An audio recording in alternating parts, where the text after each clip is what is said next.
Hello and welcome to TotoTCG. You are here with me, Matthew, and we are back here with another Pokemon news update. So we are on the last of the new GXs for Fairy Rise. We've already discussed 3 of them. This will be the 4th one. Then tomorrow we will hopefully be looking at the Prism Stars and then finishing off with the full set. Then we can move on to Explosive Impact. So we got an interesting one. As you can probably see by the background, it is still pink, which means we've got another Fairy-type GX. But this is an interesting one. Let's have a little look at what this one is. So, we have indeed got Mimikyu GX. A very, very interesting one indeed. Now, a GX was announced in a sort of, I think it was a Japanese sort of box set with a Pikachu GX and a Mimikyu GX. Now, this is not the exact same one. It is not. This is a completely different GX with completely different attacks. But, regardless of that, of course, it is a Fairy type, a HP of 170, and it is a basic type. It has to be said, I love the pose that it is in, but the background is just a little bit... I know it likes to disguise itself to make friends, and it's doing what looks like a shadow ball with its hands that are coming out from its disguise. But the flowers? I want him on like a street corner or something. This guy's like... He's insane. It's very interesting, I have to say. The fact that it's got like a nice grassy background. I know it's a fairy type. It's very colourful, but I do like it. I am excited for a Mimikyu GX. It's going to be interesting to see what this thing is like, whether these moves are actually going to be any good or not. But before we get into the moves and everything, let's have a little look at the full art and rainbow rare for this guy. So the full art. Well, I have to say, the full art looks insane. I absolutely love it. This is the type of thing I like for Mimikyu. Just a nice blank card with the actual Pokemon itself. And he takes up a nice big portion of it. I like how they haven't squeezed his body like into the whole of the attacks and everything. So it's just part of it. But the rest of the card is a nice pink as well. So hopefully this thing does look insane. I love the blue around it as well. Works really, really well. Defines it from the pink in the background. But very, very cool indeed. And of course the rainbow rare as well, which is right there. Very interesting indeed. Got that nice rainbow texture going up to the right. The eyes are looking different colours as well. But it does look really, really interesting. Definitely a pretty nice one to be going after. So, let's have a little talk about the attacks for this guy. So, the first one is called Perplex. For 1 fairy, what does it do? Your opponent's active Pokemon is now confused. So, confusion can be a bit of a fun one. Definitely, if someone gets this during a pre-release, they could have some fun with this. Confusion, hello there. No Guzmas or anything during pre-release. So that is going to be a very interesting one to try and use. Now, in terms of actually playing this, not competitively, but like in a normal deck, is just Confusion good enough? Probably not. If it was Confusion and 30 damage, or at least some damage, that might be a little bit of a big sort of bump up from just Confusion. Yes, Confusion does just turn the card around, and your opponent does have to roll, or they have to retreat back out of it, whichever they want to do.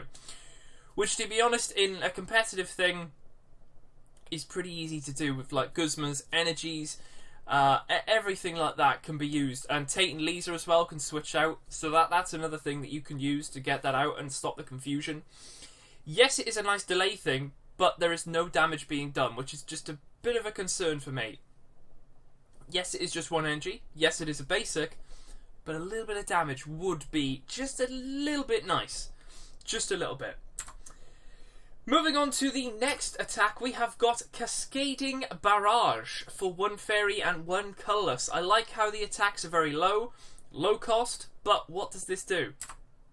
So it does 10 plus damage, and this attack does 30 more damage for each damage counter on your opponent's active Pokemon.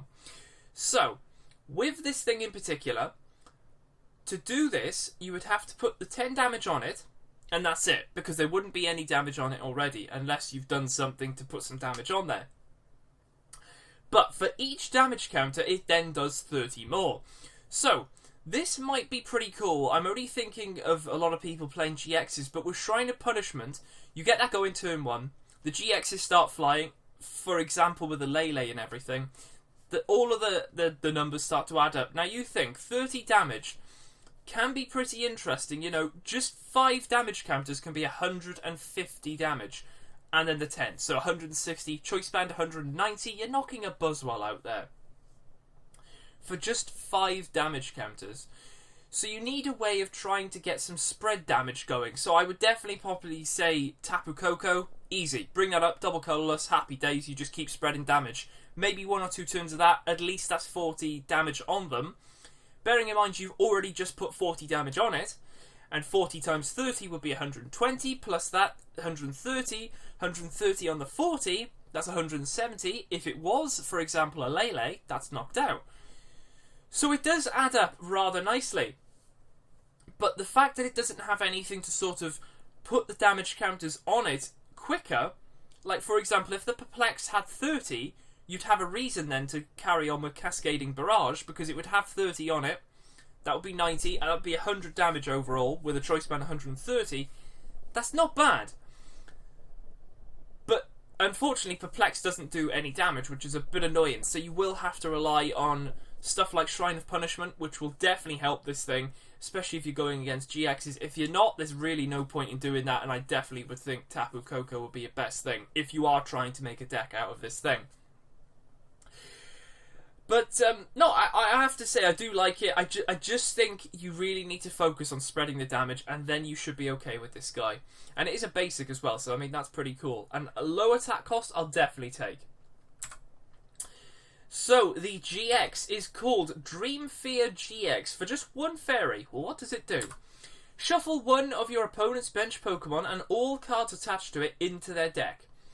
So, I mean, this is pretty good, especially if your opponent has a setup completely ready to go, and you think, well, hold on, what if I got rid of that? It's got 3 energies on it, for example. It's got a choice band on it. It's looking pretty healthy. It's got no damage on it.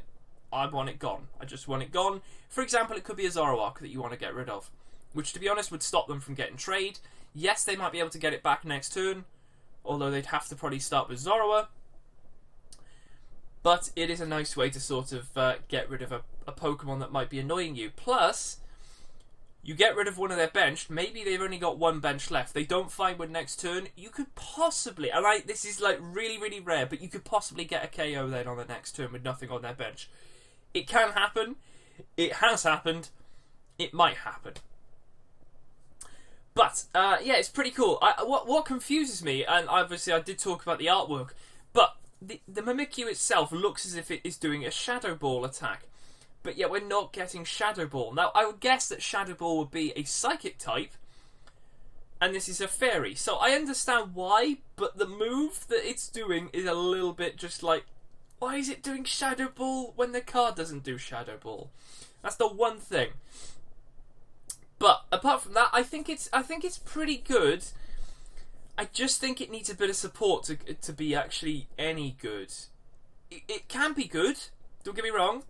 The fact that the attacks are very low, I really wouldn't say make a deck based around this thing. Maybe put 2 in your deck or something like that, so you could maybe draw it out. Maybe use the GX. Maybe use that second attack, because that could be pretty nice, especially if you spread damage, or they've retreated something with a lot of damage on it, and you think, well, that's easy, I'll just take that out. Happy days. So yeah, it could be a very interesting card indeed. So let's finish it off here. This is a little bit more interesting. Obviously, when it does get knocked out, your opponent takes 2 prize cards. We know that. It has a weakness to nothing. It has resistance to nothing. And a retreat of just 1. Now, the fact that it has weakness and resistance of nothing is pretty good, because there's no weakness to this thing at all. But the resistance, there could be a resistance. Okay, yes, there could be a resistance. But I think it's pretty cool that there's nothing and nothing. It's just like Lele. Nothing and nothing, 1 retreat. I'm not saying this thing is the new Lele, because it's not. But it's got the same stuff as Lele with the weakness, resistance, and retreat. So, there is that. So it is a very interesting card, but let's have a little look now at what works with this card. So a few things very much similar to the Alolan Ninetales GX, which we had a look at yesterday. We'll go through the same cards. We got Gardevoir GX, again a nice sort of small cost attacker, although stacking the energies really does accelerate your chances of getting a big knockout. So Gardevoir GX.